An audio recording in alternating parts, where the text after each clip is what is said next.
आज से 15 साल पहले की बात है। हमारे मोहल्ले में एक गोरकुन रहता था। वो फौत हो चुका है। नाम मोहम्मद यूसुफ था। मजबूत जिस्म और बड़ी बड़ी आंखें जिनमें नूर ही नूर भरा हुआ था। ईमान उसके चेहरे से छलकता था। बारिश चेहरा। उसकी एक ही रूटीन थी, सुबह घर से निकलता और शाम को कब्रिस्तान से वापस आता था। हमेशा रास्ते के एक तरफ होकर चलता था और किसी की तरफ बुरी नजर से नहीं देखता था। एक दिन मोहल्ले के पढ़े लिखे लड़के इकट्ठे हुए और यूसुफ से कहने लगे कि आपकी सारी जिंदगी कब्रिस्तान में गुजर गई है, हमें कोई वाकया सुनाए। ये सुनकर यूसुफ संजीदा हुआ और लंबी सांस ली। फिर कहने लगा, आज मुझे 27 साल हो गए हैं। मैं कब्रें बना रहा हूँ। मेरे साथ एक ही वाकया गुजरा है। गर्मियों की दोपहर थी। कुछ लोग मेरे पास आए कि बाबा जी कब्र बनानी है। मैंने पूछा कि आदमी है या औरत, तो उन्होंने बताया कि औरत करंट लगने की वजह से फौत हो गई है। वो लोग ये कहकर चले गए। मैं अमूमन अकेला ही कब्र बनाता हूँ। मैंने सख्त गर्मी में कब्र बनाना शुरू कर दी।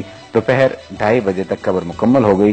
कब्र को फाइनल टच देने के लिए मैंने कब्र के अंदर कुदाल मारी तो मुझे ऐसी आवाज आई जैसे कोई शीशे की चीज टूट गई है और बस फिर खुशबू ही खुशबू फैल गई और कब्र ठंडी हो गई। मैं कब्र में ही लेट गया। बाहर सख्त गर्मी थी, अंदर कब्र ठंडक और खुशबू से भरी हुई थी। उससे मेरी रूह तक खुश हो गई। मैं हैरानी और दहशत से खामोश रहा। मगरिब के बाद जनाजा आ गया। औरत के वर्सा ने उसे दफना दिया और चले गए, मगर मेरे अंदर तजस्सुस भरा हुआ था। उस औरत की कौन सी नेकी है जो उसको इतना बड़ा इनाम मिला है। बातों ही बातों में मैंने मालूम कर लिया था कि ये औरत फरीद गेट बहावलपुर के अंदर रहने वाली थी और बिजली के करंट लगने से फौत हो गई है। अहवा व अजदाद यहीं के रहने वाले थे। मैं पूछता हुआ फरीद गेट पहुंच गया और औरत के बारे में मालूम हुआ कि इस औरत का खामद कुछ अरसा पहले फौत हो गया था।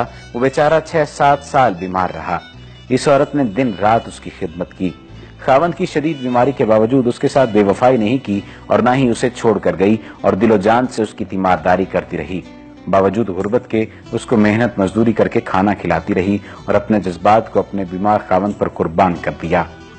बेशक जो लोग अल्लाह ताला की रजा की खातिर बेलौस इंसानियत की खिदमत करते हैं और अपनी रातें भी अल्लाह की राह में जागते हैं, उन्हीं लोगों के बारे में अल्लाह ताला ने फरमाया है कि मैं ऐसे ऐसे इनामात दूंगा कि जिसको किसी आंख ने देखा और किसी ने तसव्वुर भी नहीं किया होगा। खुश नसीब हैं वो लोग जिनकी कब्रें खुशबू और ठंडक से भरी होती हैं। दुआ है कि अल्लाह ताला हमें और सब मुसलमानों को बख्श दे और आखिरत में ठंडक अता फरमाए। ऐसी मजीद अच्छी वीडियोस के लिए हमारा पेज डेली जमील लाजमी लाइक कीजिए ताकि आइंदा आने वाली तमाम वीडियोस आपको मिलती रहें।